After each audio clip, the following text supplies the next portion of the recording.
Welcome back to another technical deep dive here in the debug zone. Today we're tackling a big question and breaking it down with insights from other users. Hopefully this clears up some misconceptions and helps you get the answer you need. So buckle up, stay a little curious, and let's jump right in.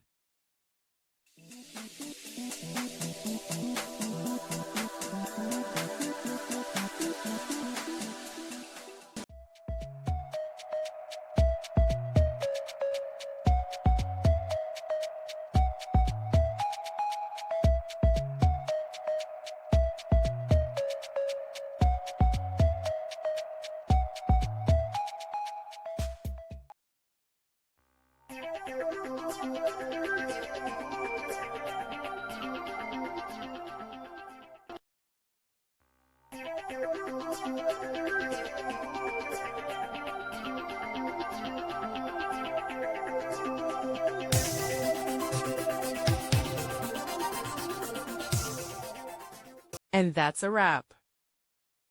I hope you found the answer you were looking for.